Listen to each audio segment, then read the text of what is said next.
This is Common Sense Radio. Straightforward and no excuses. All right. Come on now. This is the Steve Gruber Show. Call me crazy. Oh, yeah. What I said was perfectly right and spot on accurate. Boy's got a mouth like a cannon, always shooting it all. Stop. Got it. Stop. I mean, you're way off script. Got it in me. Gonna quit until it all comes out. Hey, boy! Been a long education. Yeah, you know, it's not cynical. It's common sense. Pay attention to me when I'm talking to you. I'm gonna rock the nation. Rock the nation. Genuine, accountable, and raw. Here is Steve Gruber. All right, and welcome to it. The big conversation here. Jason Dalton is the conversation all over Michigan today. Jason Dalton, a 45-year-old guy who, apparently an Uber driver, who continued to pick people up and drop people off and carry on fare as well. Murdering random people along the way. 6 dead, 2 more injured. Random shootings. It's described as a worst-case scenario. One of those people, an Indianapolis man, who was visiting Kalamazoo on Saturday night with his family, said he ordered an Uber driver because he heard there was someone shooting people randomly around town. That decision would bring him face-to-face with Jason Dalton. Just minutes before Dalton was arrested, he had already killed several. The man asked to be identified only as Derek was in town with his wife and mother and father-in-law. The 4 had taken in a show and were at Bell's Eccentric Cafe on Porter Street when someone at the bar told them to be careful because there was a killer on the loose. This all comes from Wood TV in Grand Rapids. Go with that little bit of sound there. The conversation was pretty run-of-the-mill. He just kind of came off as a quiet guy. Said to the driver, "You're not the shooter, are you?" And he gave me some sort of a no response, like he shook his head or he said no. And I said, "Are you sure?" We just kind of felt lucky that we had a normal ride. That was like it could have been much worse. Yeah, it could have been the last ride, to say the least. The last ride. It is one of those, you're not the shooter, are you? It's like out of a movie. Are you the guy? Anyhow, so obviously something's broken in this individual. You're driving around killing people and then picking up people to, picking up a fare here and there, picking up a little cash. Father of 2, 10 and 15-year-old girls, married for 15 years. What snapped? We don't know at this point. We don't know at this point.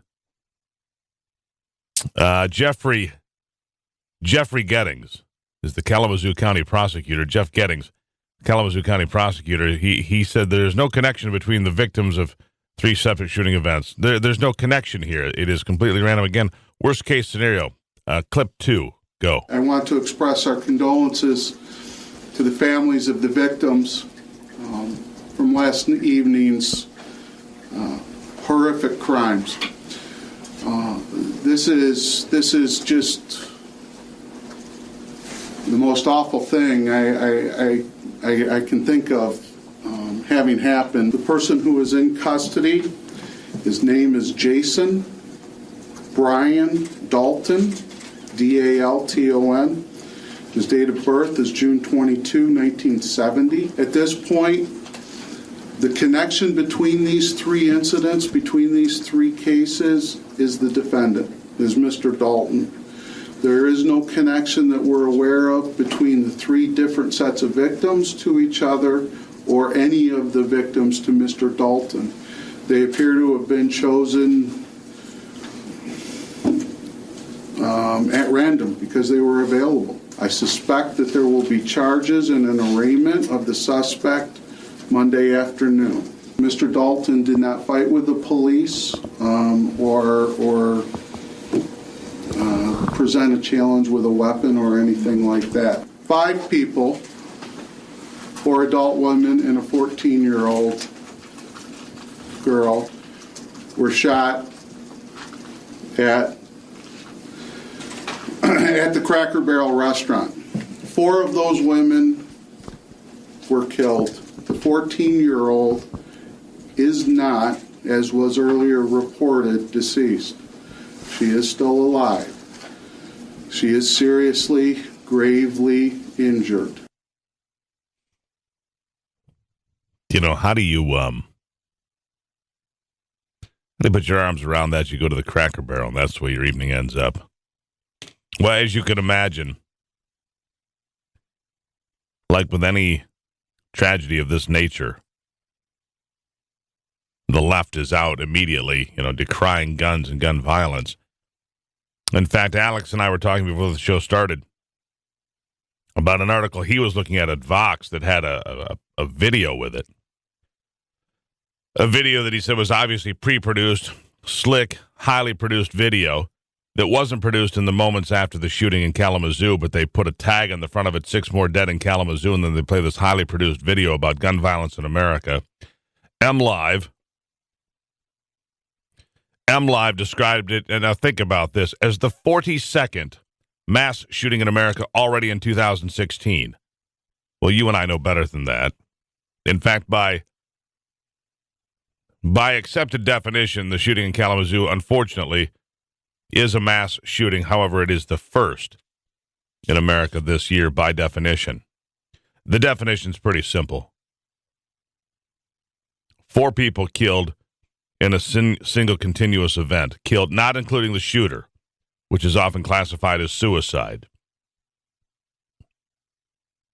There are only 2 other events so far this year where more than 4 people have died. One, a drive-by shooting, gang and drug-related.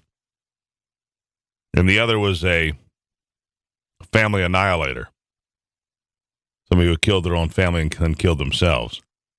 Yes, it's a mass shooting, but it's a different sort of. Does that make any difference to the folks in Kalamazoo? No. But it's unfortunate that we have these problems to begin with.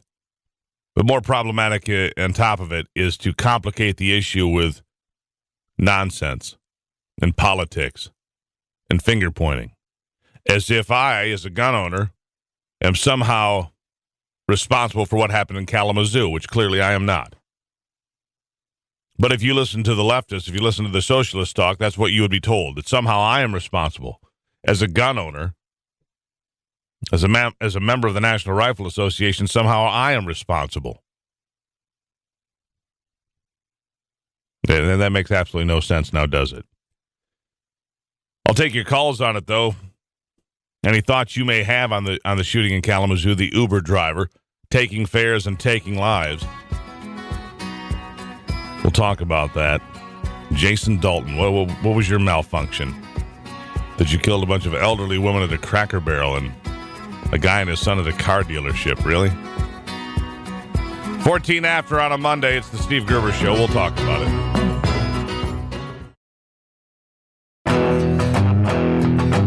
Genuine Michigan common sense on display every day. When the forest burns along the road, like God's eyes in my headlights. When the dogs are looking for their bones. All right, welcome back to it. Here's an early warning for you. There's a massive storm, winter storm, coming to Michigan, and this is your early warning. In lower Michigan this time. Could be the recipient of heavy, heavy snow Wednesday and Thursday, possibly into Friday. It's a consistent storm in its all the models, the U.S. model and the European model showing worse and heavier snow conditions in lower Michigan. So for Wednesday, Thursday, Friday, batten down the hatches. You might just need some help there because big storm coming. By the way, the governor ordered flags in the state to fly at half-mast for 6 days for the 6 victims in the weekend shooting in Kalamazoo. Shootings, that is. So flags will fly at half-staff for the next few days for the 6 victims there. We'll keep an eye on that. We'll talk about Jason. You know, over the next few days, we'll know a lot more about Jason Dalton than we do right now. Right now, we know he's somebody whose spring popped, whose brain broke, and whose heart was apparently black. Because who would kill strangers for no apparent reason unless you had a black heart and no conscience? All right, we're going to go to the hotline. Steve is on the line with some information about something he says we should be taking a look at. Steve, welcome to the program. Good morning. That's only if you live in the city of Lansing. Once upon a time, there was a law firm by the name of Collins, Swift, and Foster. The current city mayor hired a lawyer from there. Collins, Swift, and Foster were on the verge of kicking her to the curb, so the story goes.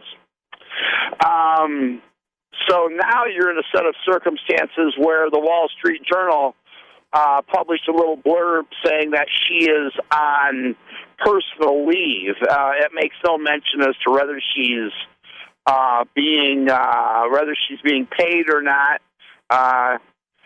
There's a lot of rumors flying around that she was only working somewhere 3 weeks out of the month and off on a junket someplace the last week. Back in November, she wanted to go to one of these said junkets. The mayor said no. She went anyway, and this is what started the so-called ugliness. The ugliness. Okay, so that's why was it picked up by the Wall Street Journal for what sounds like a fairly local story? No, I didn't say anything about the Wall Street Journal, the Lansing State Journal. Oh, I misunderstood. All right, Steve-O, it's all good. I thought it was something. Anyhow, go on real quick.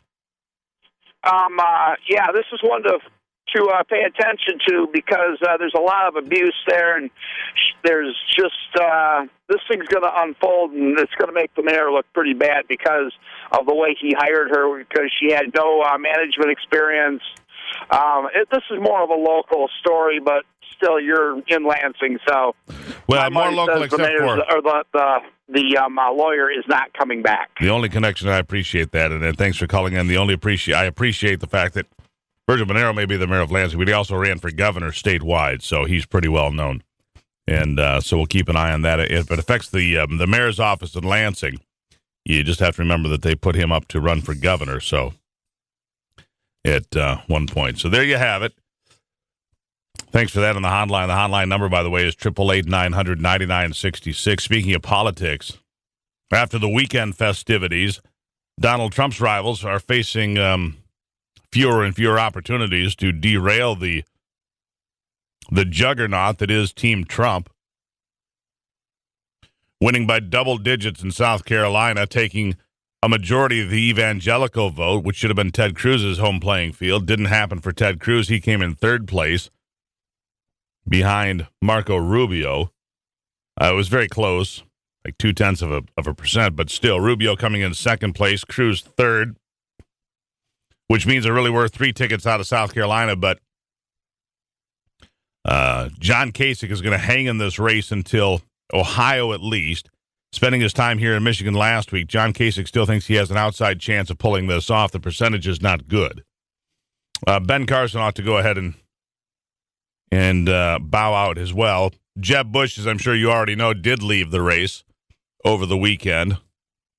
Millions and millions of dollars spent.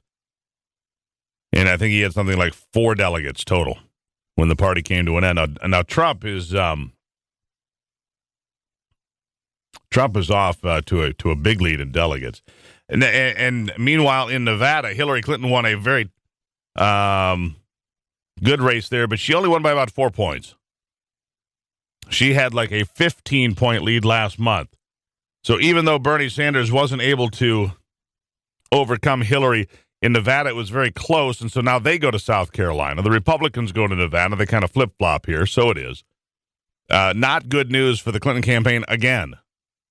Her health is in question. Her campaign is in question.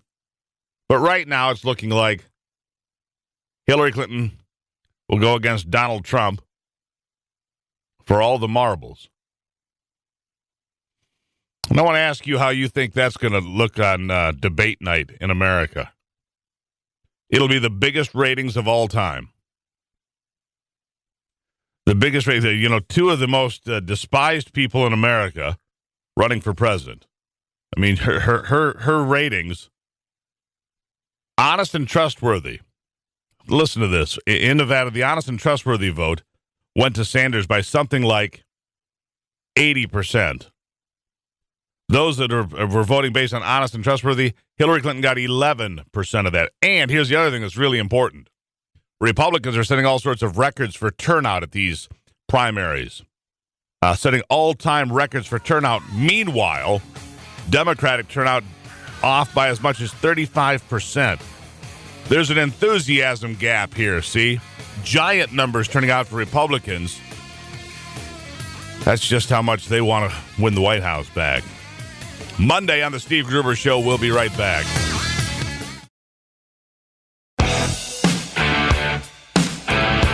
Delivering Michigan common sense with a big dose of truth and honesty.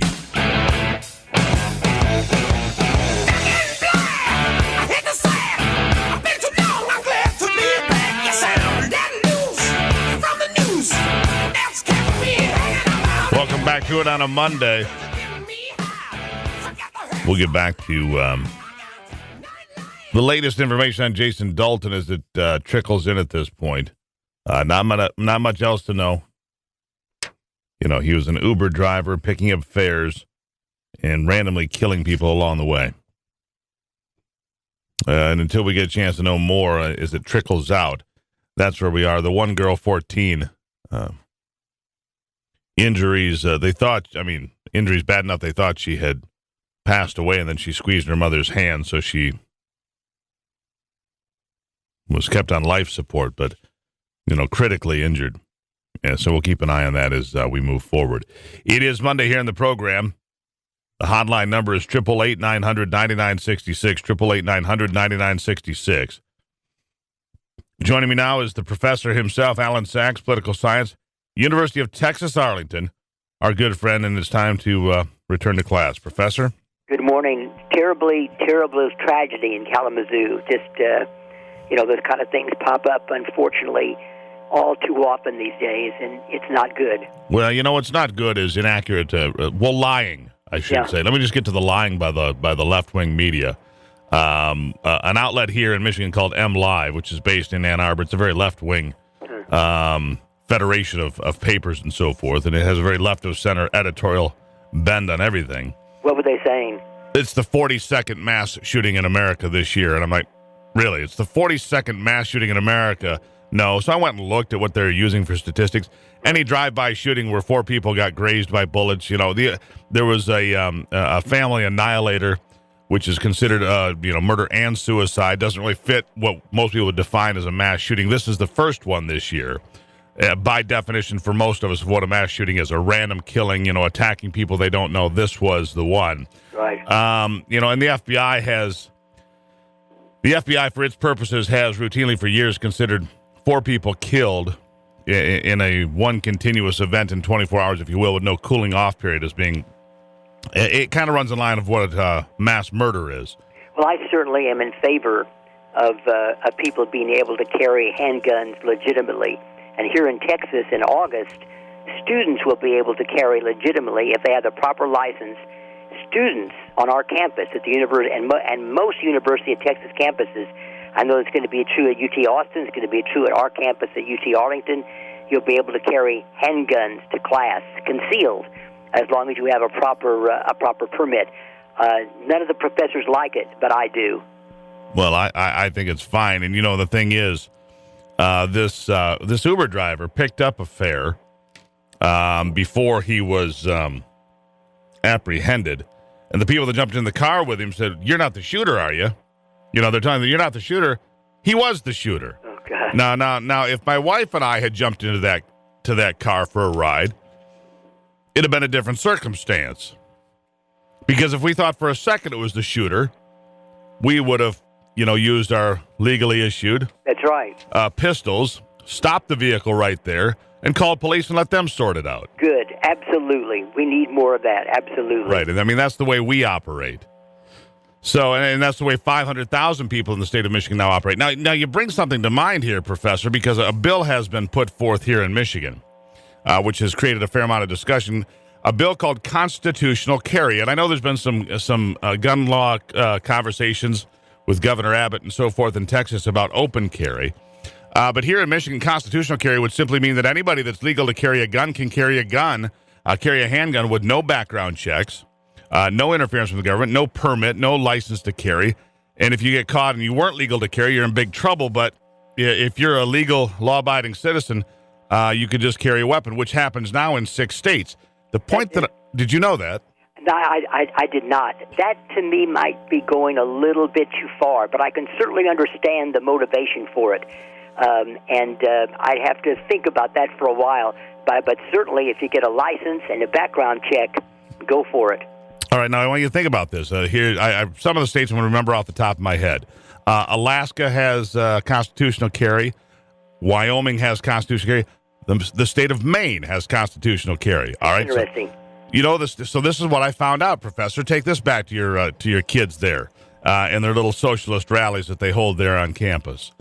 I'm the only one that says no. Well, let me tell you this: the socialist rallies, they can do it for free speech, but no, I understand that. Not their great advocate. No, I understand that. The state with the least amount of restrictions on carrying a handgun, the state that has the most, generous amount of handgun ability to do anything you want, because there's not a single law on the books of the state of Vermont.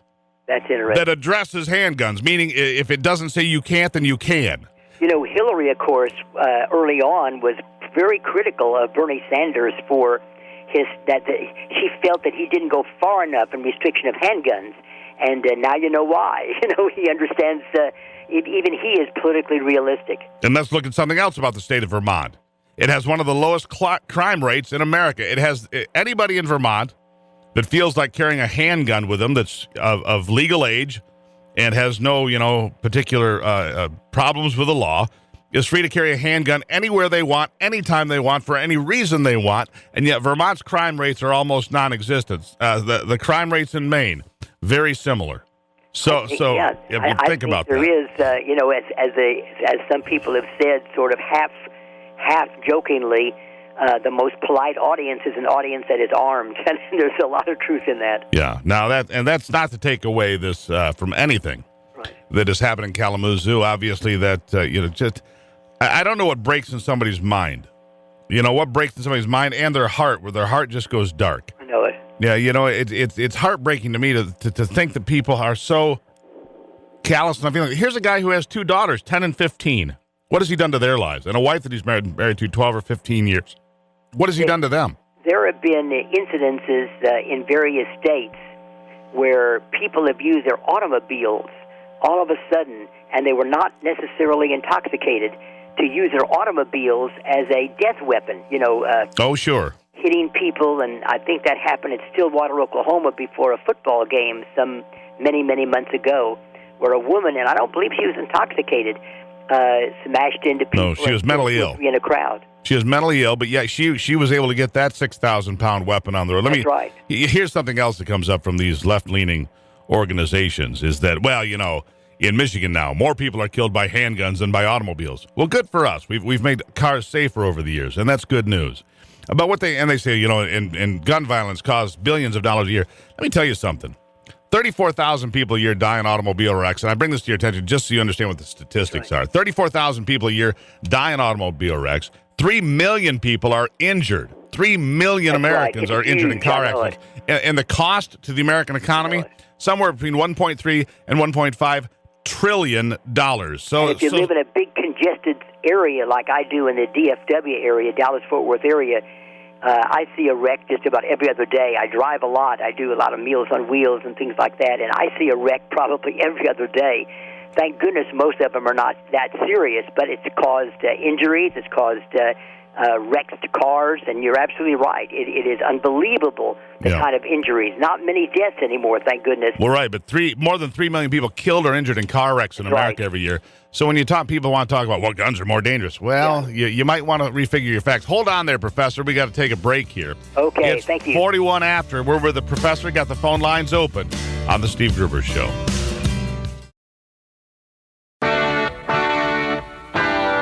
Michigan, born and raised with Midwestern values and Michigan common sense.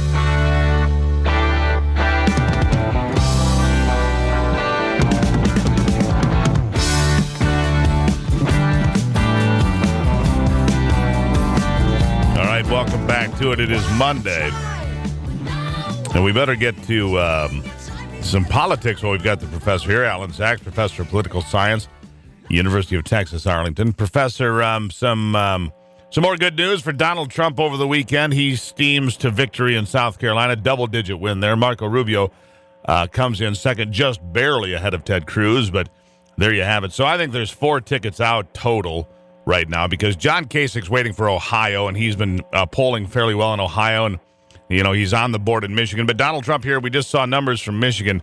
Donald Trump winning in 8 states that I can see. And right now, I got to be honest, the establishment Republican candidates have spent north of $220 million, and Donald Trump is cruising along, picking up victory after victory. What do you make of it? I think I'm already thinking about a running mate for Donald Trump. And the running mate could be John Kasich. That's my guess. But even more interesting is Marco Rubio. That's my other guess. And so it could be, we're on the same wavelength, which is interesting. I think that a Trump-Rubio ticket really has some glamour to it. John Kasich, a Kasich ticket with him, with Donald Trump, has some practicality to it. But Marco Rubio, Hispanic, a gentleman of the Catholic faith, good speaker, good campaigner, and if he and Donald Trump can hit it off, again, I'm talking way down the line, I think a Trump-Rubio ticket could be very interesting against Hillary Clinton and probably her running mate. What's interesting, to go a little bit off to the side, is that when they asked people what they thought of Hillary Clinton going into the polls, especially in Nevada even, where they had the caucuses, which she won, by the way, but she didn't win by a lot. Oh, she won by 4 points. 400 or 500 actual votes over Bernie Sanders. That was it? But it's being broadcast as this great victory. I have that many in one of my classes at the university. I thought it was 4 or 5 points. I thought it was 4-point win, but you say 400 or 500 voters. That's nothing. If you look at the number of voters, it was, if I'm reading it right, it was about 5,000 plus for Hillary and about 5,000 plus for Bernie. But there was maybe about 400 or 500 votes. But it translates into delegates in a pretty wide margin.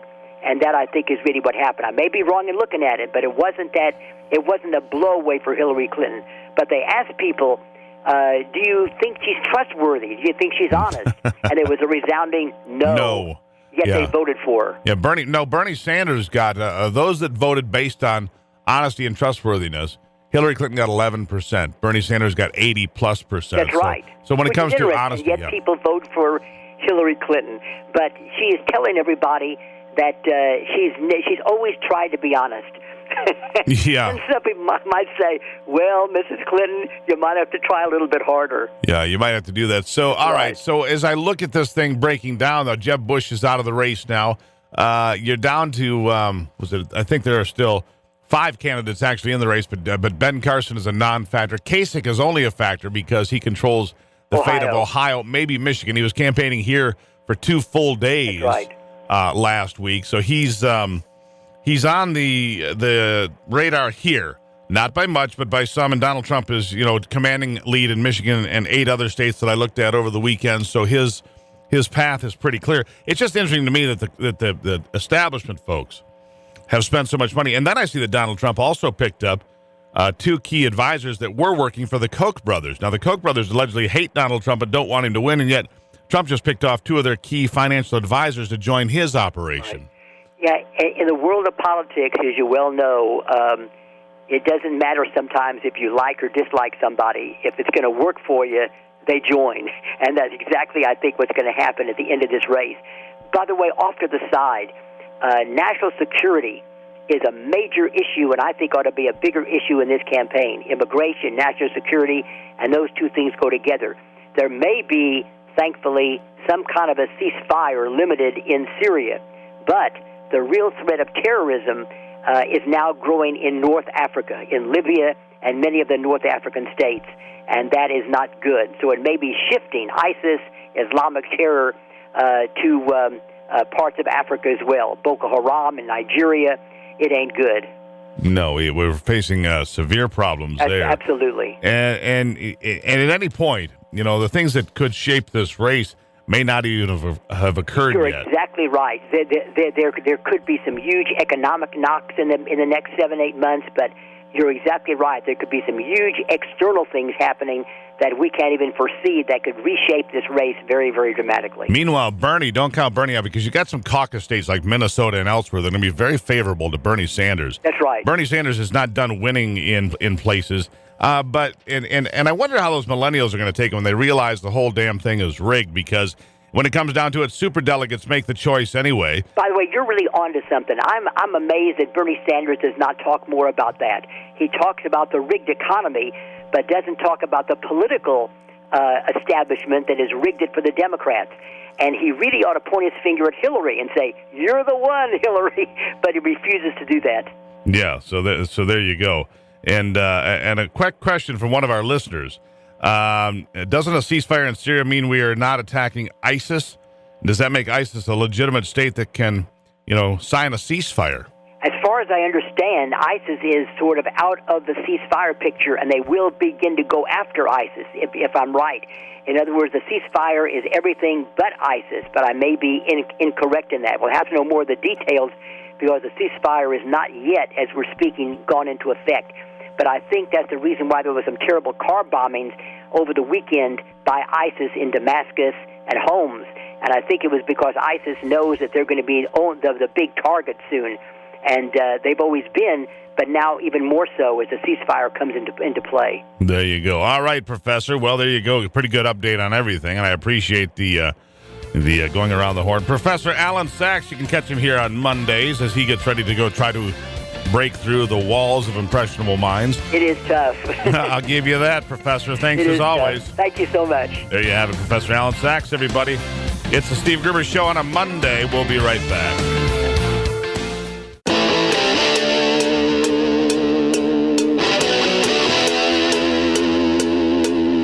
This is Common Sense Radio. Straightforward and no excuses. All right. Come on now. This is the Steve Gruber Show. Call me crazy. Oh, yeah. What I said was perfectly right and spot on accurate. Boy's got a mouth like a cannon, always shooting it all. Stop. Got it. Yeah, stop. I mean, you're way off script. Got it in me. Gonna quit until it all comes out. Hey, boy! Been a long education. Yeah, it's not cynical. It's common My sense. homework is Pay attention to me when I'm talking to you. I'm gonna rock the nation. Rock the nation. Genuine, accountable, and raw. Here is Steve Gruber.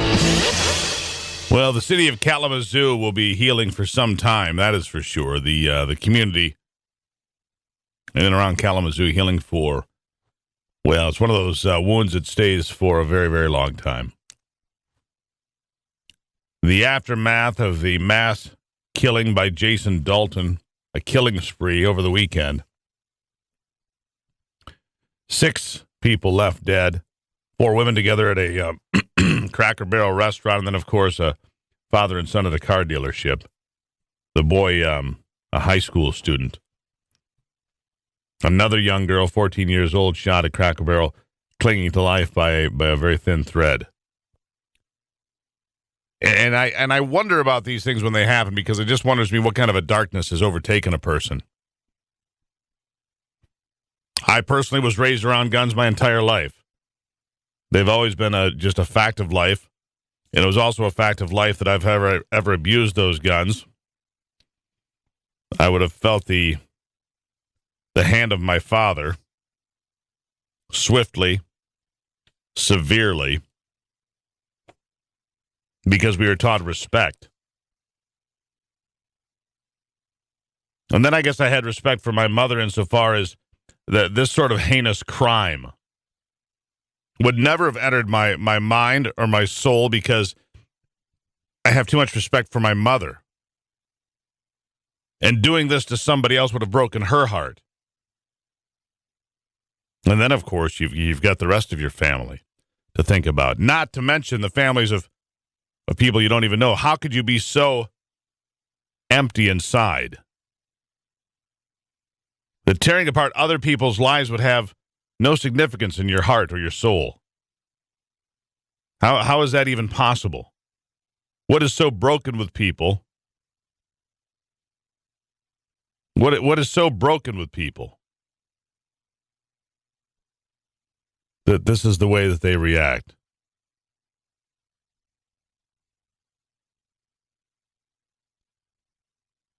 So here's the problem with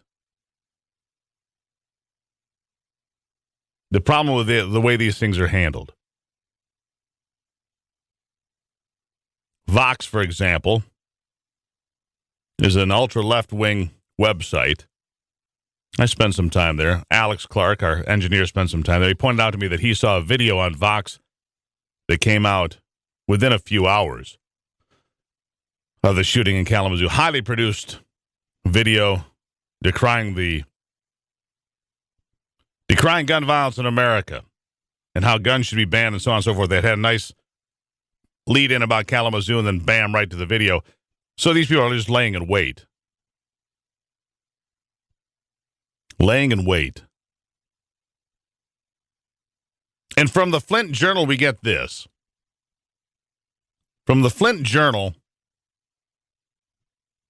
let me read you a little something from the Flint Journal. Now, this is after MLive, your statewide news service, claimed this was the 42nd mass shooting in America this year, which is blatantly false, misleading, and frankly dishonest. By standard definitions, this is the first mass shooting in America. It doesn't make it any better for the family gathered in that hospital in Kalamazoo for their 14-year-old girl, or the 6 people that are going to funerals well before their time, and the families have to attend there. This doesn't impact that, but this was written by Bryn Mickle, the Flint Journal news leader, Bryn Mickle. Where was the good guy with a gun when the Uber driver shot and killed 6 people in Kalamazoo Saturday night? Where was the good guy with a gun when a mentally unstable man shot a Bay City police officer Friday before turning the gun on himself? And where are the good guys with guns when the estimated 30 people are killed by firearms in America every day? Nowhere to be found. And why? Because there are more bad guys with guns doing wrong than there are civilian good guys with guns trying to stop them. If the shooters in Kalamazoo, Bay City, and Flint had been carrying Korans with them, we would hear people shouting them from the mountaintops that we need to crack down on radical Islam. Instead, they carried pistols, and all we hear is crickets. So how about this? An immediate ban on handgun sales in America gets the gun problems until we get the gun problem sorted out. The Congressional Research Service estimates there are 300 million guns in America already, according to the National Public Radio. Nearly 11 million guns were manufactured in 2013 alone. Even the gun nuts should be able to get by on 300 million guns until we find a solution to this epidemic of senseless death. If history tells us anything, here's what will happen in the wake of the Kalamazoo shooting spree. Nothing. Flags will be lowered, people will shake their heads at sadness, and everyone will say it's a shame that we can't figure out a way to keep guns out of the wrong hands. But there is a way. Stop selling them. Tell the NRA that gun sales are taking a hiatus until we get this problem solved, and you better believe that the gun lobby will become part of the solution instead of a staunch advocate for the status quo. America is a great country. We put a man on the moon, invented the internet, and even created the cell phone. Can anyone honestly say we can't find a way to keep guns out of the wrong hands? Enough is enough.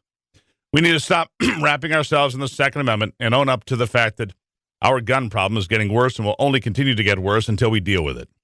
Ban gun sales until we get this right. Or eventually there won't be anyone left to ignore the problem. This is the kind of histrionic nonsense we come to expect. Let's ban automobiles as well. The carnage, yes. The carnage and injury from automobiles far outweighs gun injury. So if that's your premise, we need to stop injury and torn up families and devastation. We better ban automobiles as well. To the hotline, Fred on the line in the city of Flint. Fred, welcome to it. Good morning. What's up? How about machetes and steak knives, too? So my perspective on this is from the perspective of John Lott, More Gun, Less Crime, Gary Kleck, Point Blank. And even back in 93, an organization, Jews for the Preservation of Firearms Ownership, Aaron Zellman, Alan Gottlieb, authored the book, which I think is perhaps the benchmark scholarly treatise on gun control gateway to tyranny. And I don't hear anyone talking about that, gun control gateway to tyranny, Aaron Zellman, Alan Gottlieb.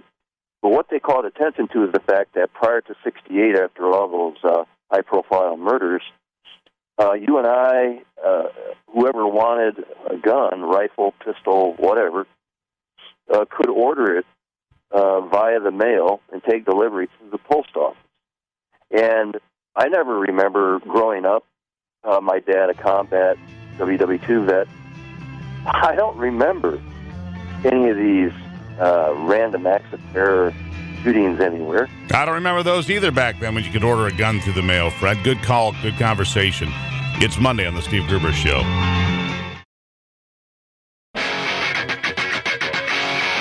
Keeping you in touch with Michigan and the world.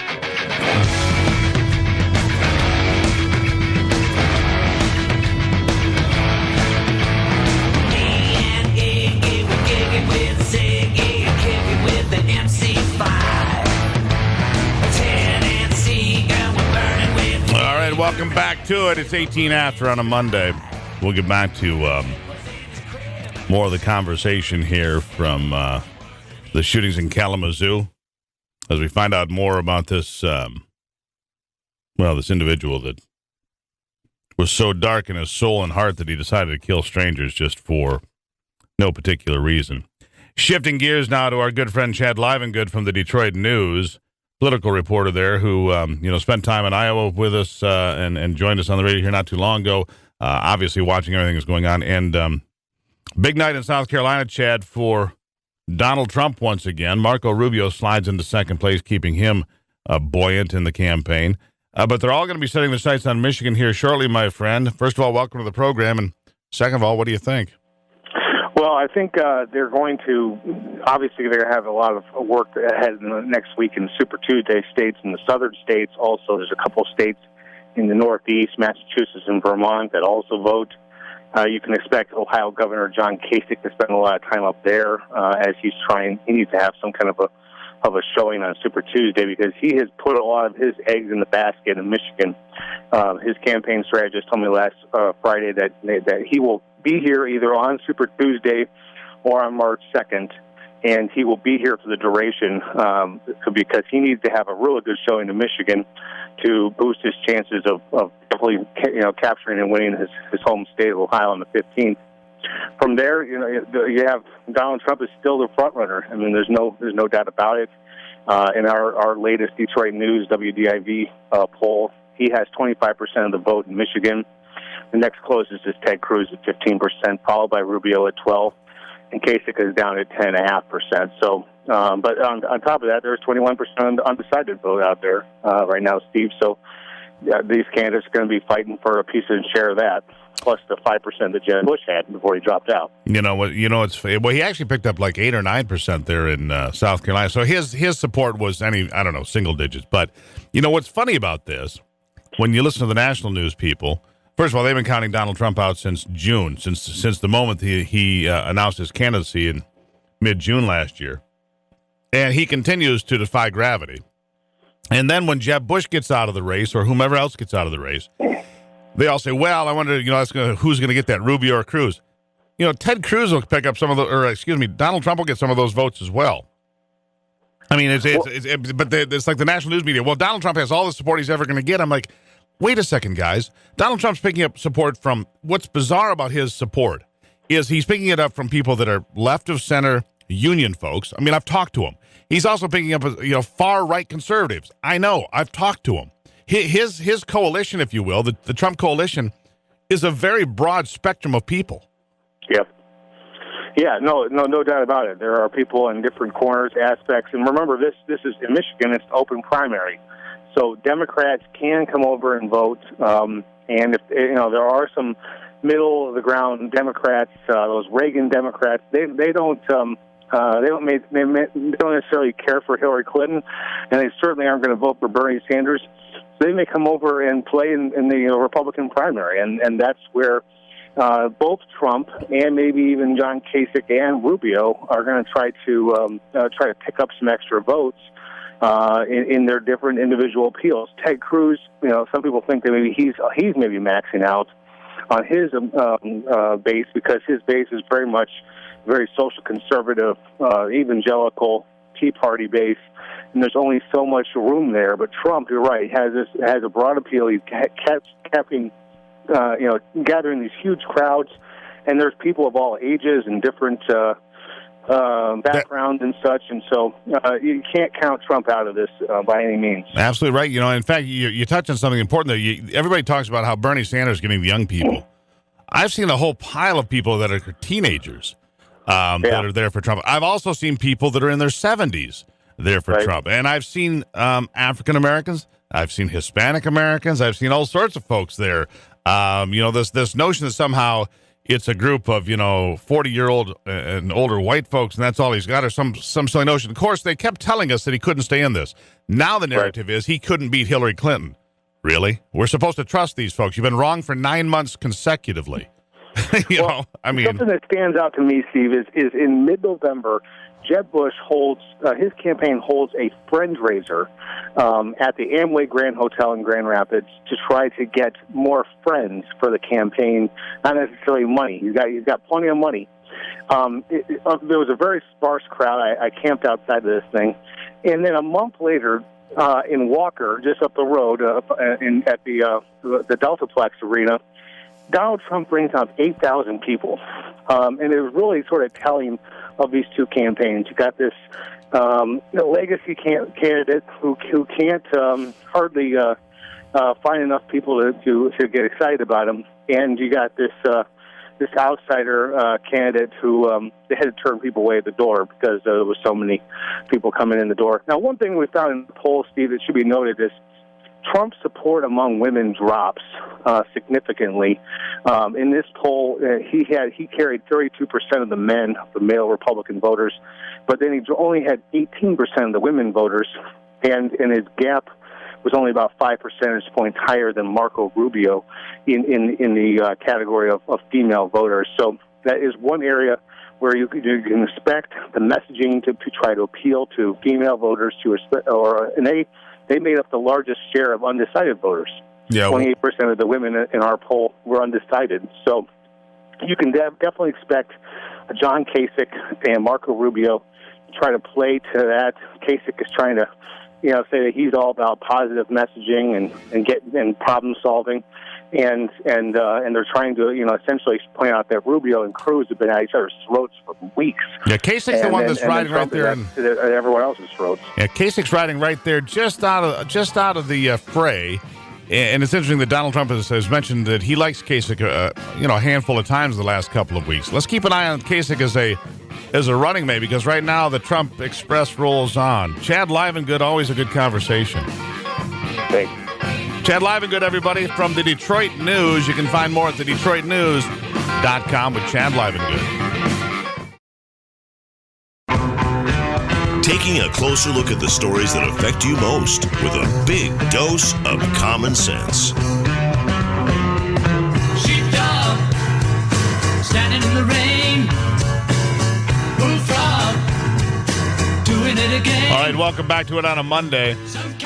This hour of the program brought to you by the Michigan 529 programs, making sure your kids and grandkids get the education they need. To learn more, go to savewithmi529.com. savewithmi529.com. The hotline number here today, 888-900-9966, 888-900-9966. A newspaper in Flint calling for the banning of all gun sales. I guess they would call for the banning of the U.S. Constitution and the Michigan Constitution as well. We'll get to that after the top of hour number 3. If you'd like to join us, 888-900-9966. Our next guest is Ken Jennings, author of The Serving Leader: 5 Powerful Actions That Will Transform Your Team, Your Business, and Your Community. Ken, welcome to the program. Good morning. Glad to be here. Glad to have you here. We're here to talk about leadership, presidential leadership. And is presidential leadership carrying the day in places like South Carolina or Nevada or anywhere this year? Well, it's an interesting question, isn't it? When I study leaders, presidential executives, we look at, in the long run, what do they get in terms of results for others. And what's going on now, by definition, is obviously a popularity contest. And, leadership only gets seen in the long run with what people actually get done. It's one thing, I believe, obviously, to identify with groups of people, and they know this is my guy or my gal because they say the things I would say if I'm angry. On the other hand, when we look at leaders, in the long run, they get results through people. You get past just do you align with me, it's do you work with me to make a difference. So we're probably going to see some of that play out here as we get into Super Tuesday and the larger votes. I think it's going to shift a bit away from popularity and identify with me to who do I want to spend 4 years with that's going to help create a change that we can count on. Well, and I get that, but you mentioned popularity contest.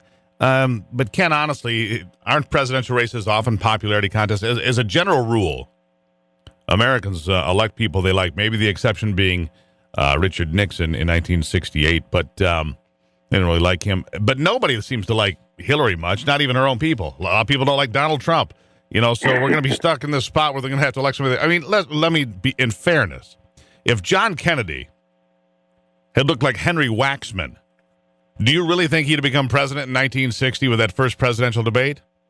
Of course not. He's a good-looking young man, and people are like, oh, he's a he's kind of movie star-esque. Women liked him, and he won by a thread in 1960 over Nixon. Popularity does matter, does it not? Well, it sure does. But I think what we see, people have 3 things in mind when they vote for someone to, quote, lead them, speak for them, do things. They look at, do I like the person? You're right. Second, do they collect around them a team, not themselves personally altogether, but do they collect around them a team that can get things done?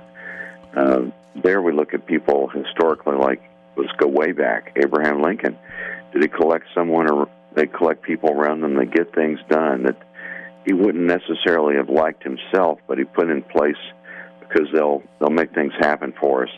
And thirdly, we look at someone who has the characteristics of having a track record of making a difference.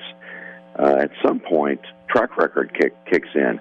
What have they been able to accomplish in different parts of life? Kennedy, military leader, a senator who actually did get things done, set a big goal, get on the moon. We identify with that. Sure, he passed the test of he's popular and good-looking, but he rallied us to a bigger goal. I'm not saying I was like 9, so I didn't vote for the guy, but he rallied us to get something done, and he collected around him teams that got things done. So, I'm going to disagree with you a little bit around this, and we'll see when the bigger volume of folks start voting here if it shifts around to results. Well, let me ask you this. All right, so you're looking at people here that get things done. People would argue that Donald Trump is a guy who surrounds himself with successful people and gets things done more than other people in the race. I mean, Jeb Bush surrounded himself with a lot of successful people with a whole lot of money, got nothing done. Donald Trump, love him or hate him, has a history of accomplishing big tasks. Hillary Clinton surrounds herself with a lot of folks. Some would question how much she got done. Who would you say in this race builds those coalitions? I mean, the funny thing about Trump's coalition, to me, and we've been talking about this for some time now, but he has young people, he has union people, Democrats, traditional Democrat voters, and he has hard right people that are in their 70s. I mean, it's an unusual mix of people. It's an unusual coalition, and this has been coming for some time. It's getting done things that I need done. So the coalition you just talked about are those that have had their incomes go in reverse, the middle class, those that perhaps haven't gone to elite educational institutes where they can get things done themselves. So, his popularity is predicted by, can he get something done for me, and I don't have a voice. So people keep getting surprised by how well he's doing, but this would be perfectly predictable by political science and by leadership. Those that are identifying with him think that he can get things done on their behalf. So I'm not surprised. I'm surprised that other people are surprised by how well he's doing. Well, and they've been calling for his demise since June, since he announced he was going to run. And it doesn't matter how far he goes and how hard he pushes, and how far he pushes the envelope. He can even get in a scrap with the Pope and win, it seems, and come out smelling like a rose and not like a skunk.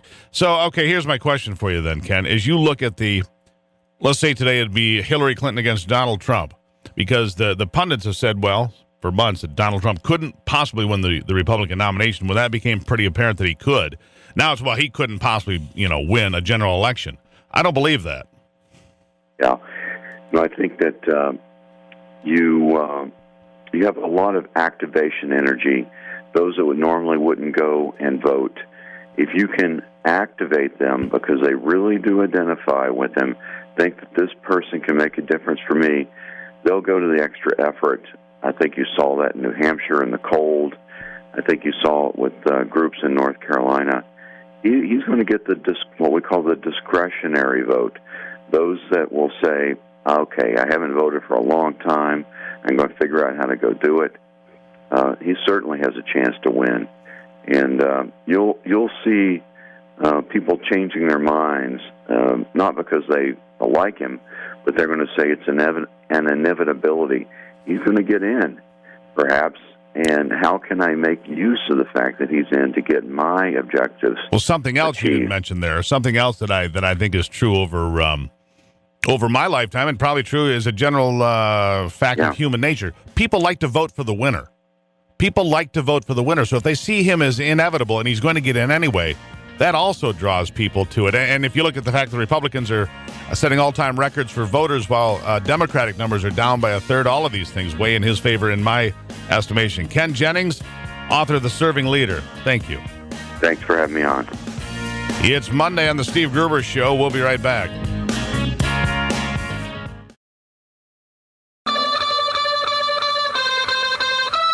Getting your day started with news from around the state and around the world. Common Sense Radio. This is the Steve Gruber Show.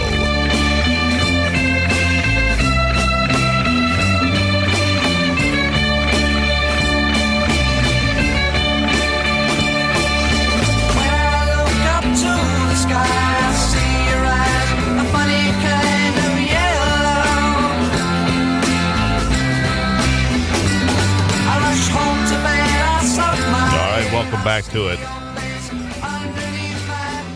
Welcome back to it. The president on his way to Cuba later this year. Almost no conditions put on this. And in fact, I've been saying for a very long time that I believe he is going to make an attempt, whether legal or not. Barack Obama is going to make an attempt to give Guantanamo Bay back to Cuba. I mean, and why wouldn't he? I mean, it would probably take the Russians, the Syrians, and the Iranians at least, a week to get set up in there. Nice delay. But, so I digress for a minute. Rosa Quintana, a policy analyst, Latin America and the Western Hemisphere for the Heritage Foundation's Allison Center, joining us now. Anna, welcome to the program. Hey, good morning. Thanks for having me.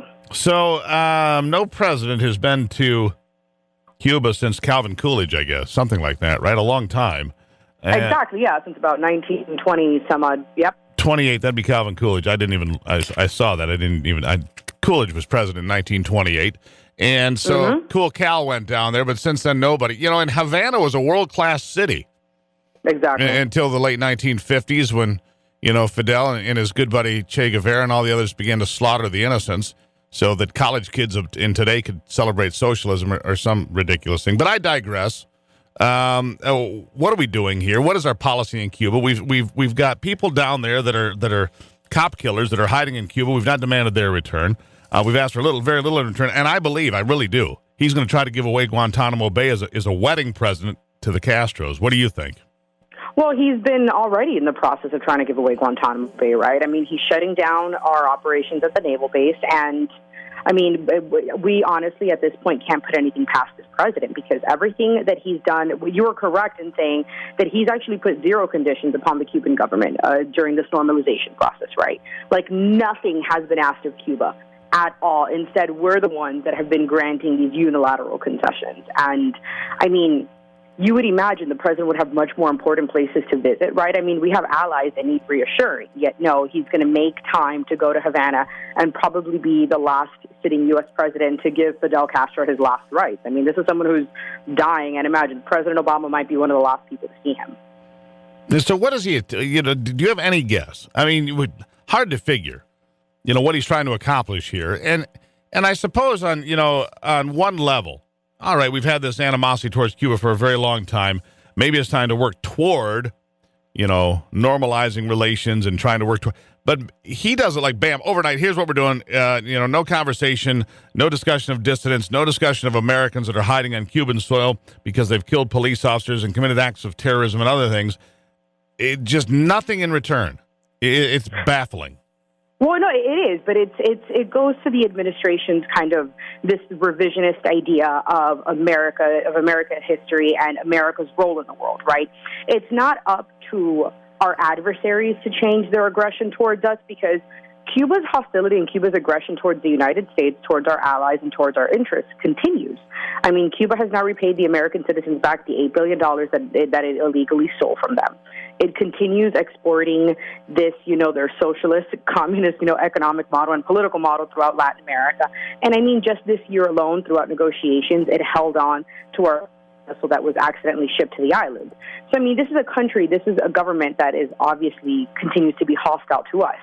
But it's not up to them to change, right? It's up to us to change. And that's kind of how they view the world. I mean, look at the Russia reset, right? It wasn't up to Putin to change. It was up to us to change. And then look what Putin still continues to do.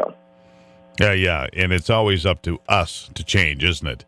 It's always That's exactly it, yes. Because America, if you didn't know, Anna, is the great criminal on the planet. Anna Rosa Quintana here, policy analyst with Heritage Foundation, who focuses on Latin America and the Western Hemisphere. Because America, if you didn't know, we created slavery. We created colonialism. We did all of these things. We created, strife in the world. I mean, that's the problem. We're teaching our kids and so many people that America has done all these horrible things. When America lifted people out of poverty like no nation in history. And if we're so horrible, why do all these people want to come here from these third world hellholes? But what I don't understand, they come here from these third world hellholes and want to turn us back into what they came from, a third world hellhole. I get a little lost there. No, that you're completely right. That logically makes no sense. I mean, I was in Honduras recently because we know the work that I do, and I was speaking to some people, and there was somebody making some really disparaging comments about America, and I was like, you know what? With all due respect, nobody has said, or for the foreseeable future will say, I want to live the Honduran dream. Everybody says, I want to live the American dream, and there's a reason why. How about the Russian dream? I mean, I mentioned this how about the Russian dream? I mentioned this recently to some of my the Bernie Sanders, Bernie the socialist, agitators. I said, when was the last time you bought a good Russian used car? How about the last time you bought a good Chinese used car? I mean, how's communism working for those folks? Go buy a nice Russian used car on the car lot. I mean, seriously, people are just so abjectly stupid that they don't read smartphones with people drooling on them, looking at Pinterest or something, because they certainly aren't looking at world history or learning anything. Well, again, it goes back to this co-option of the revisionist idea of America's role in the world, right? It's America is the reason why the world has gone to crap and why there's been so many issues in the world. And in reality, there has never been a country like America that has done as much good for world and for global peace and global order. But people just don't understand that. I mean, when the president announced his new Cuba policy, he specifically said, I know Cubans have viewed the United States as this great imperialistic power. I am a first-generation Cuban American. My parents are political refugees from Cuba. At no point in time were we ever taught that, ever. I mean, that is the talking point from the Castro regime. That is what the Cuban government teaches people. That's not what the Cuban people feel. So it's like, this is who you're getting your talking points from the Cuban government in Havana? Scary, isn't it? Exactly. Anna Rosa Quintana, policy analyst, Latin America and the Western Hemisphere. Great conversation. Love to have you back anytime, Anna. Definitely, anytime. Let me know. There you have it. It's the Steve Gruber Show on a Monday. Salute.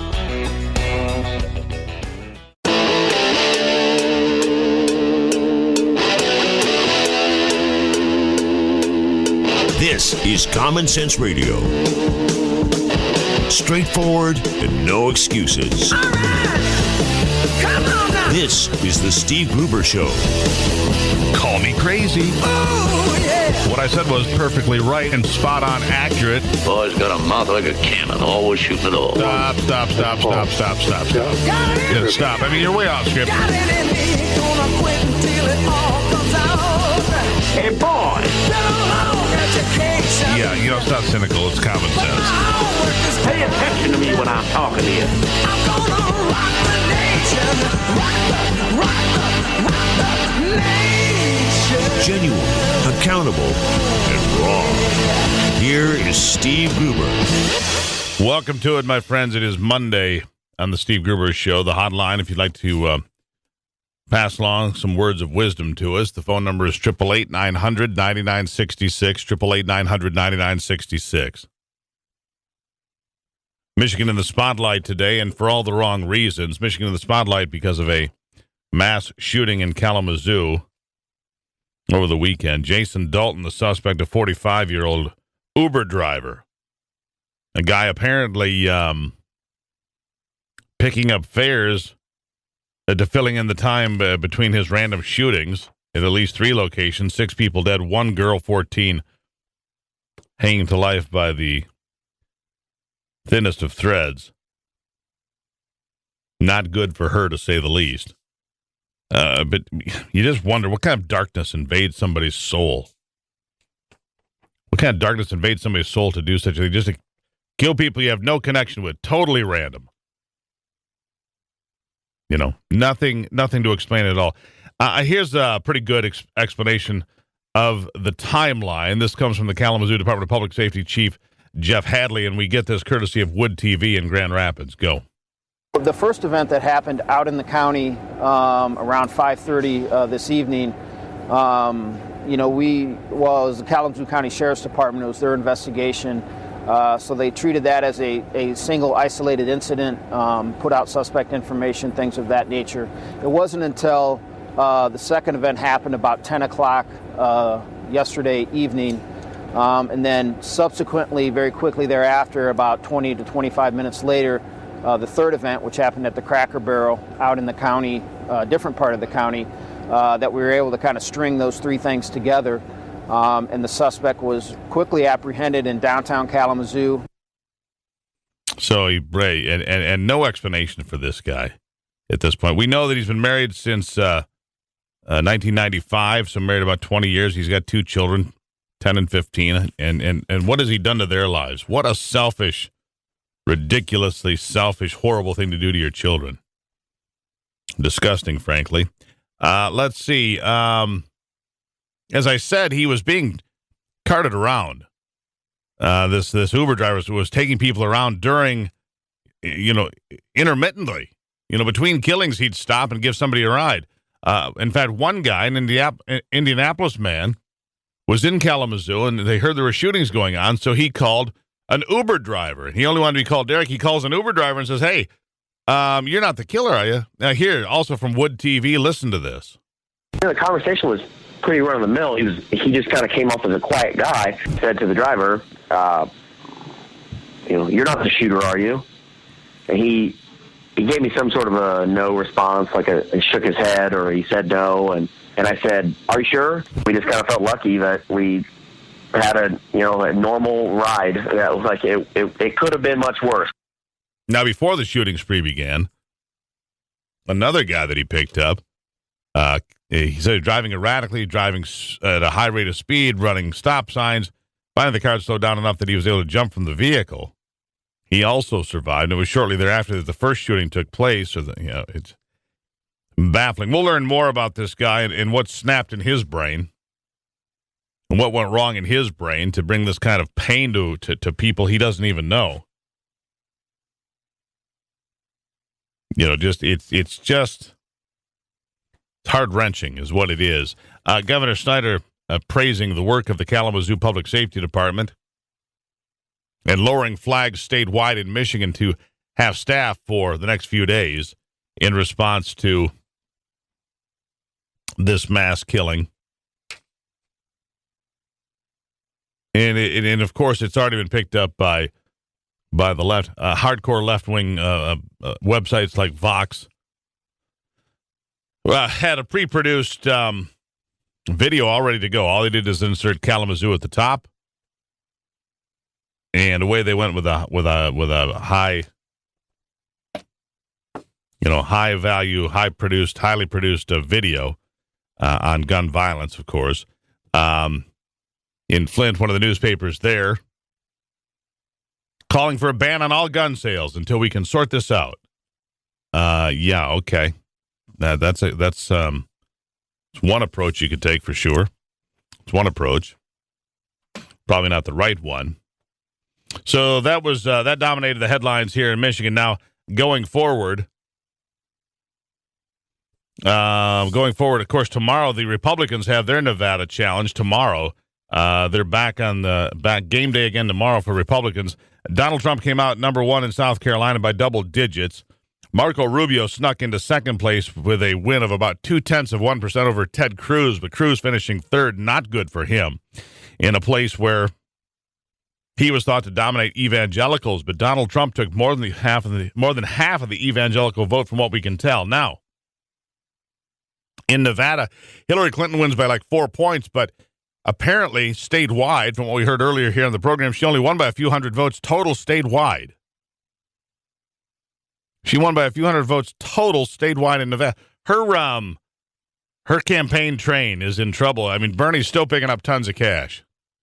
Now, the Democrats put their sights on South Carolina, while the Republicans turn around and head to Nevada, like I said. So this whole notion that Donald Trump cannot win the nomination, well, that's out the door, obviously. You've been told that for weeks and weeks and months, but, Jeb Bush, try as he might, couldn't knock Donald off the podium. Ted Cruz, try as he might, can't knock Donald off the podium. The mainstream media, try as they might, cannot knock him off the podium. It's just he continues on. So now you're going to be told that Donald Trump certainly can't win a general election. Well, of course he can. I don't think he intends to. I don't think he intends to just to walk away. I don't think he intends to. This is why they play the games. He's not going to forfeit. That's for sure. And if Hillary Clinton is his opponent, here's a candidate who has so much damage from emails and credibility. For those that voted in Nevada about likability and then trust and honesty, she had 11% of the vote. For people that trustworthiness and honesty, 11% of the vote. Nobody does worse. Nobody of any of the candidates in the race do worse in that category than Hillary Clinton. Damn it, it's her time. I'm ready for her. Meanwhile, a little pregame on a big storm headed your way Wednesday, Thursday, Friday. Parts of southern Michigan could get a lot of snow, according to two big models.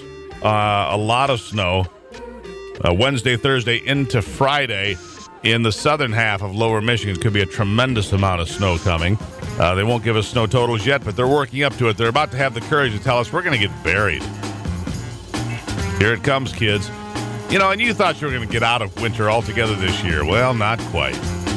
Monday on the Steve Gruber Show.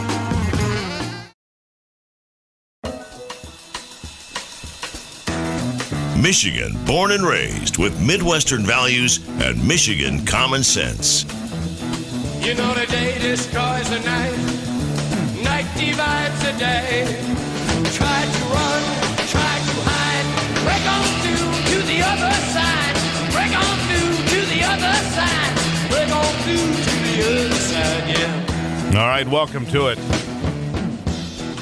You know, you hear a lot about security when it comes to your mobile devices and so forth, but I mean, is there really anything you can do? I mean, the people, you hear these ads now of people walking by and swiping your credit card information, getting into your phones, getting into your computers, and good golly, you know, cyber crooks lie awake at night trying to figure out how to steal your money, your data, your information, your life, frankly.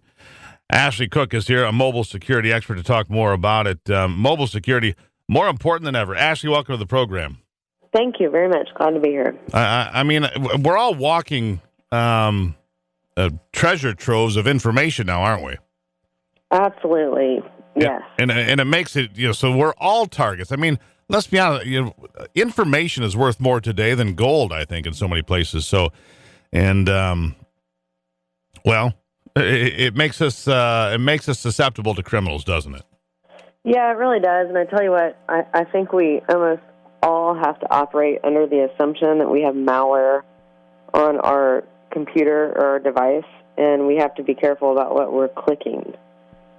And what does that mean? Well, basically, you know, when you see a advertisement or a picture, you know, a funny picture, a cross between animals, and you've never seen, you know, what's that? Don't click on it, because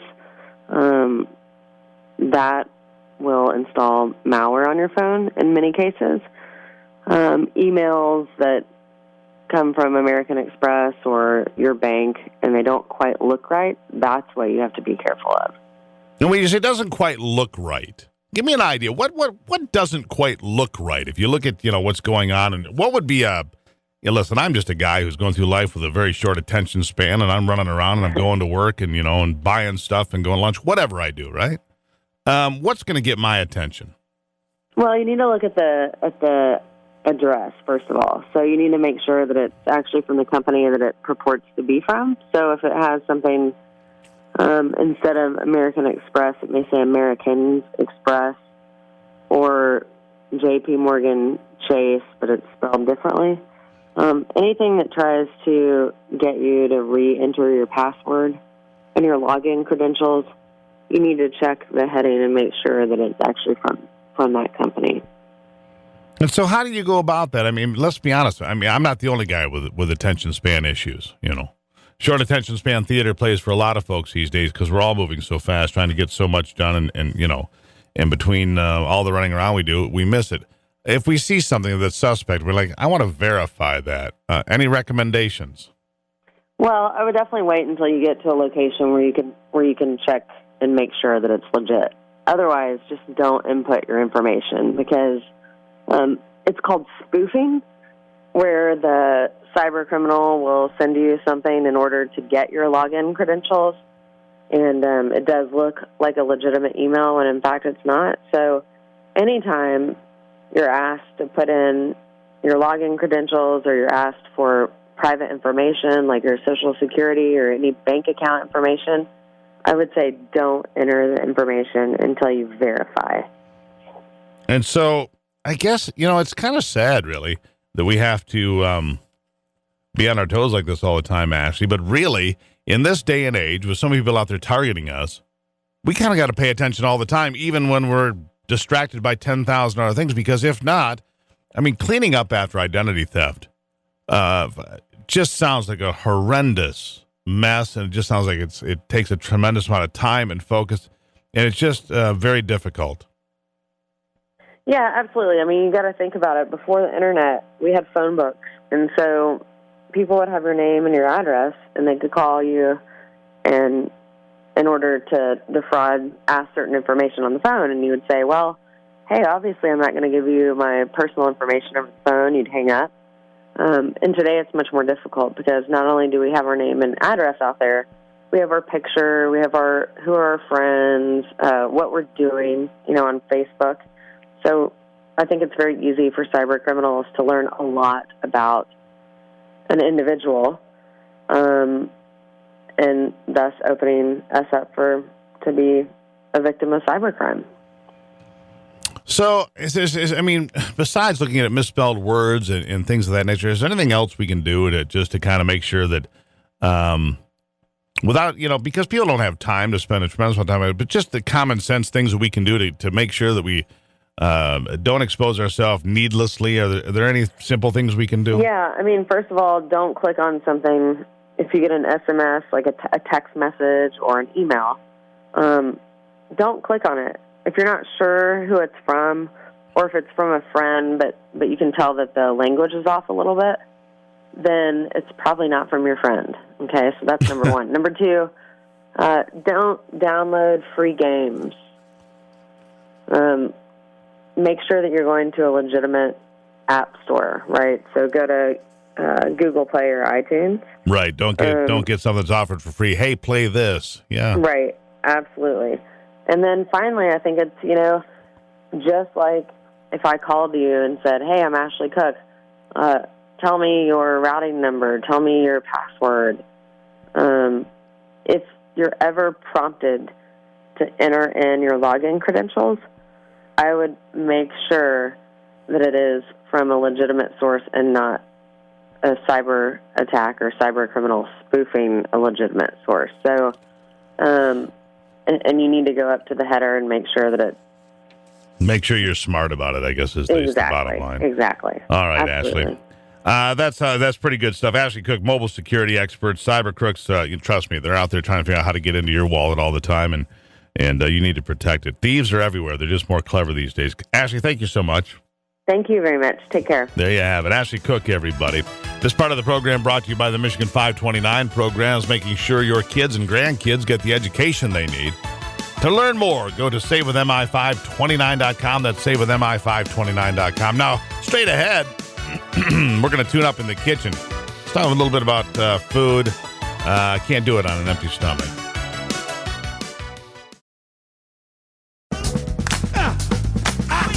Feel good. Genuine Michigan common sense on display every day. Get up off of that thing. Ha! And dance to you better. Whoops. Get up off of that thing. Ha! And dance to you. Twice now, I couldn't help. All right, welcome back to the program.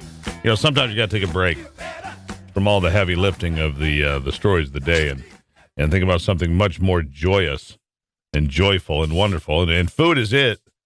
In our household, Ivy is a spectacular magician in the kitchen, so she's greatly appreciated in my life. So we spend a lot of time talking about food and exploring food and trying different things, and so it's kind of an adventure for me. So I find it to be great fun, and of course, because she produces the program here, she put on American Foodie for us, and Dwight Forrow here to talk more about it. Dwight, welcome to the program. Thanks for having me on. So tell me about this book, American Foodie, and Taste, Art, the Cultural Revolution. How is it different, I guess, than other books about food? Well, most books on food are either cookbooks or they deal with health and nutrition. American Foodie is about the aesthetic of food, the meanings it has and the importance of the pleasure it brings in leading a good life. The basic theme is that if you're not eating well, you're not living well. I agree with that. And again, it comes back to my wife, Ivy, who says, she never really considers the cost of a good meal to be an expense. She considers it to be, I suppose, a necessity as part of the way we live. And she's always said that. She goes, well, if we spend, if we go out to dinner, we spend $100 on a meal. She doesn't care. She does not care because she thinks that it's worth it for us to have to smell and taste and have that experience. Is she on the right track? I think she is. I think that the most important thing we can do to lead meaningful lives is to make each moment count. And there's a lot of satisfaction to be gained by taking everyday things like eating and transforming them into something special. And I think food is the most accessible way to do that. We have to eat several times a day. Why not try to get the most out of it? One of the things you talk about in this book is called American Foodie, again, Taste, Art, and the Cultural Revolution. You write about the philosophy of food, the philosophy of food. What does that mean? Well, the philosophy of food explores the nature and meaning of food, the ethical, political, and aesthetic dimensions of what we eat and drink. To eat philosophically is to break out of the trance of habit that most of us fall into when we eat, and to bring more conscious awareness to our food choices. How we refine desires and pleasures and attend to their balance is a crucial topic for us today. You know what?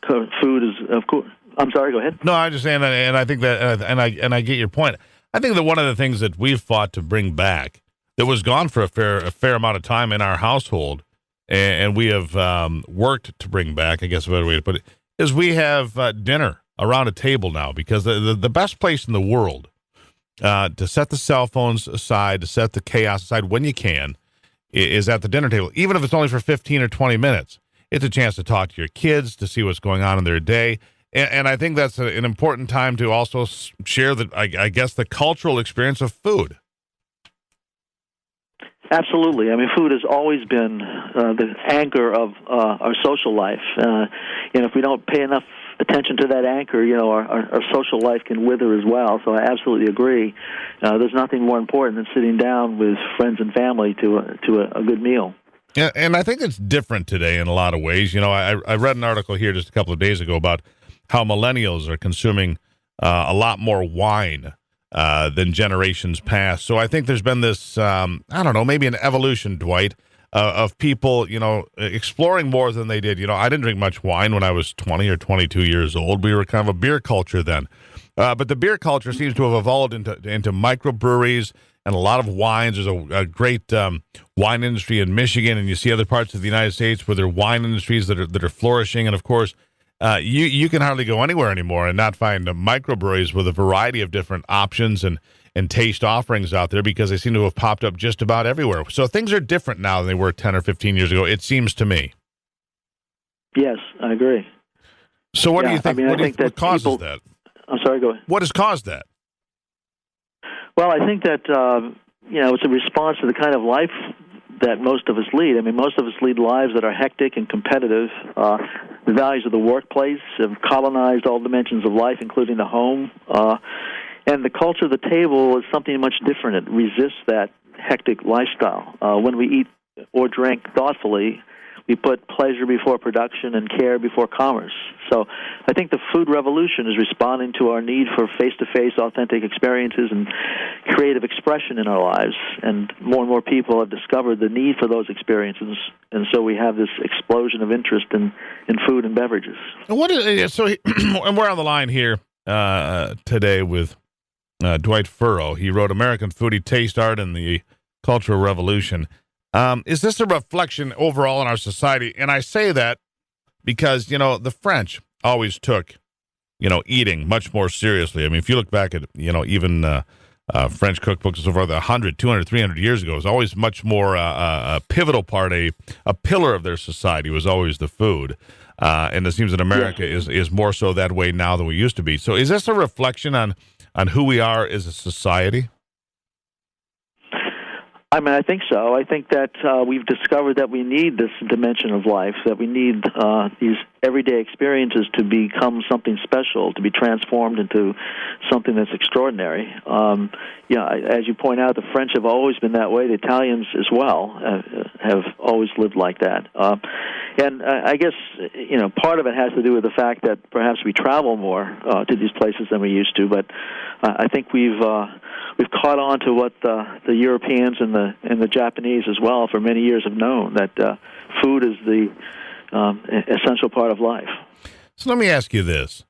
If you're going to go out and say, hey, guys, here's something maybe you haven't tried, or here's a place you should go, or a region of the country, or a city maybe, what would you recommend to people that go to this place and try this item? And what would that be? Just a couple of items, and why? Any place? Well, what I really find interesting, you mentioned this earlier, and it's just fascinating. I mean, every place you go now in the United States, there are interesting restaurants. Lots of regional food. Everybody's trying to promote their traditional regional foods and make them something special. So what I recommend is find out what the regional food is that you can't get anyplace else, and seek out the best version of that in whatever place you're in, because these food traditions are now being preserved, and it's just kind of fascinating. Or rediscovered. There are all these... I'm sorry? Or rediscovered, I said, in some regards. Exactly, rediscovered, yes, because some of them kind of went away and they're being brought back. So, I mean, every region of the country really has their own unique food culture, and so I recommend that people explore that. Find something you can't get at home. And I couldn't agree more. Skip the chain restaurant when you're in Charleston or Houston or wherever you are, and go find what the locals eat. That's why I said, don't take me where the tourists go. Yeah. Take me to where the locals are, because you're going to find something much more interesting. Dwight Forrow, the name of the book, American Foodie, Taste, Art, and the Cultural Revolution. Dwight, thank you for your time. Thanks, Steve. Thanks for having me on. There you have it, everybody. Eat well, my friends. Eat well. Stay thirsty, my friends. We'll have some final comments about the day straight ahead right here on the Steve Gruber Show.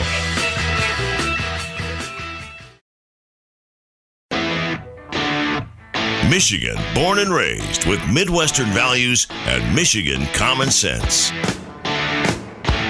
I swear by Almighty God to tell the whole truth and nothing but the truth.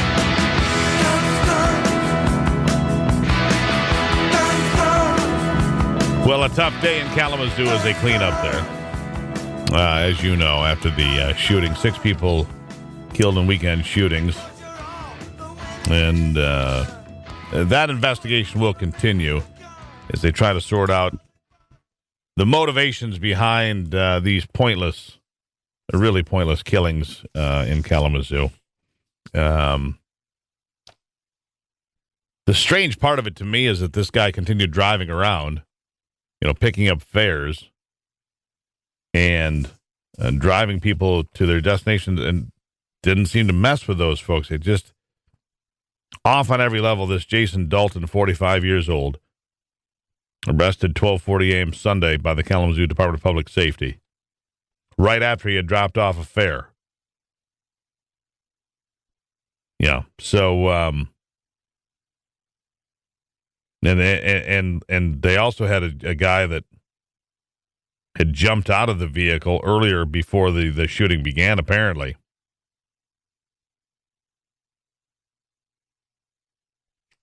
It'll be a few days before we figure out what his major malfunction is, this Jason Dalton. The sad fact is he destroyed lives for no apparent reason. 4 elderly women at Cracker Barrel and a 14-year-old girl who was clinging to life just barely, plus a high school kid and his father looking at cars at the local car lot. Yeah, it's just it's unacceptable. Meanwhile, Donald Trump is looking at making a chance to run the table now. After winning in South Carolina by double digits, heading into Nevada, and it looks like he'll probably win there as well, although the polling out of Nevada is not nearly as consistent or good as it should be. But I would expect him to win there. He is leading in Michigan.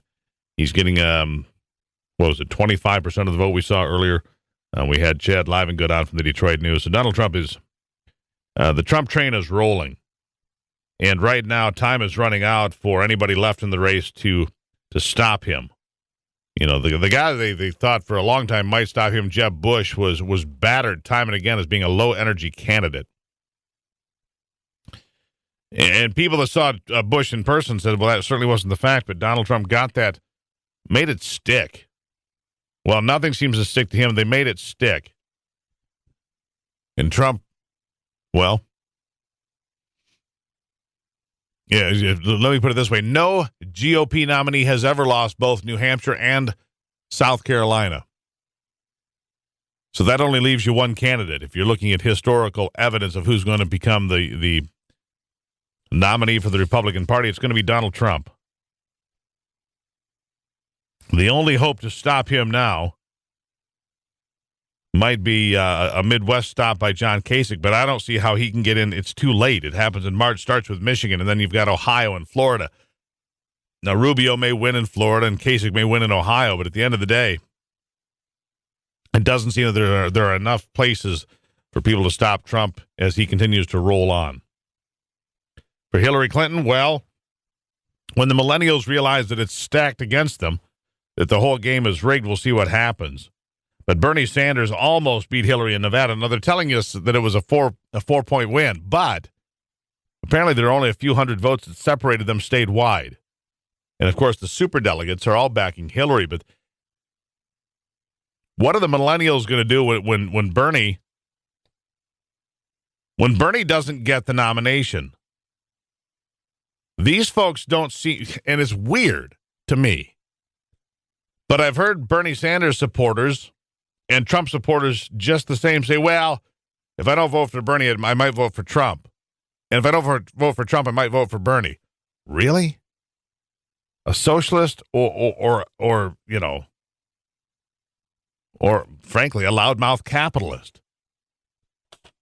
You know, a loudmouth socialist, too. I'll give you that. Easy. You're right about that. But these two have very divergent beliefs about how the way the world works, I believe. And at any rate, this Trump coalition is a strange thing for many observers because you've got young kids and you've got that are looking for something different. You've got people that are left of center that are union supporters, and then you've also got the hardcore conservatives, the neocons, if you will, that are in their 70s. So there's a very broad coalition of people here. And yeah, Trump might